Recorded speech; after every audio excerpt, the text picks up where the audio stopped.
दिल्ली विश्वविद्यालय में कोई बहुत पुरानी बात नहीं है। बीए पास 1 का कोर्स था, कोई 10 साल पुरानी बात है मुश्किल से। संचार क्रांति हो चुकी थी, दुनिया में बदलाव आने लगा था, इंफॉर्मेशन लोगों के पास थी। दिल्ली विश्वविद्यालय के अंदर, जो कि गढ़ माना जाता है, बहुत एनलाइटेंड लोग वहां रहते हैं, दुनिया की सारी इंफॉर्मेशन बड़ी तेजी से वहां आती है। वहां पर भी बीए पास 1 के कोर्स में जे रामानुजम की एक किताब सोशियोलॉजी में पढ़ाई जा रही थी।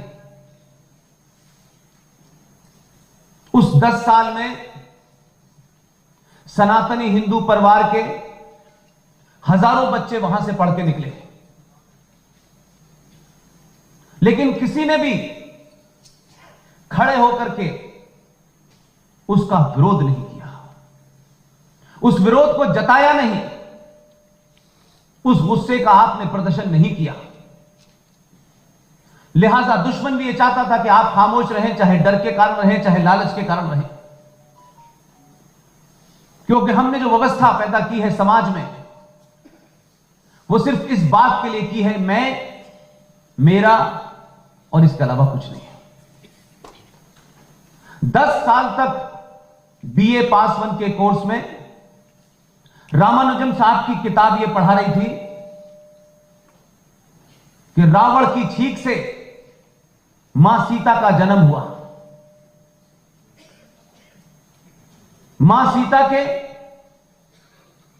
रामचंद्र जी के भाई लक्ष्मण जी से अनैतिक संबंध थे। हम ये पढ़ रहे थे क्योंकि घरों में बच्चे से किसी ने यह नहीं पूछा कि तुमने क्या पढ़ा है। हम बचपन से सुनते आ रहे हैं, कितने नंबर आए, कौन सी डिवीजन आई, अब तुम क्या करोगे, अब तुम्हें कौन सा कोर्स मिलेगा, ये कोर्स में जॉब नहीं है, इस कोर्स में मिलेगा, तुम ये पढ़ोगे तो कितने का पैकेज मिलेगा। इससे आगे हमने अपने बच्चे से कभी बात नहीं की। 10 साल तक ये चलता रहा। उसको हटाने के लिए भी इस आजाद भारत में 10 साल पहले कोर्ट जाकर के उस लड़ाई को लड़ा, और जज साहब को भी तर्क वितर्क करने पड़ रहे थे, उनको भी आर्गुमेंट चाहिए थे, तब जाकर के वो किताब विड्रॉ हुई। अभी हाल के दिनों में महाराष्ट्र सरकार आई है, आप जानते हैं, सबसे ज्यादा राष्ट्रवादियों की सरकार है। आप को जिस तरफ मैं आपका इशारा करना चाहता हूं, सिर्फ इससे काम नहीं चलेगा कि आप किसी उत्सव का इंतजार करें और उस उत्सव के माध्यम से देश में जो लोग भी हैं, अलग अलग विषयों पर बोल रहे हैं, आप उस अमृत महोत्सव का इंतजार करेंगे, आपके पास समय ही नहीं है। महाराष्ट्र के अंदर 8वीं क्लास की किताब आई 2 साल पहले, और उस किताब के अंदर कमाल की चीज थी। और मुझे इस बात का दुख होता है कि हम गैर जरूरी बातों पे बड़ी बहस करते हैं,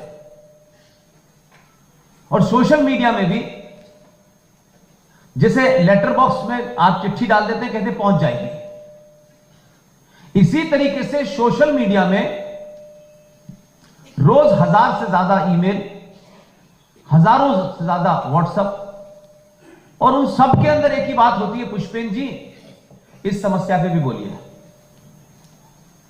वहां ऐसा हो गया है, वहां ऐसा हो रहा है।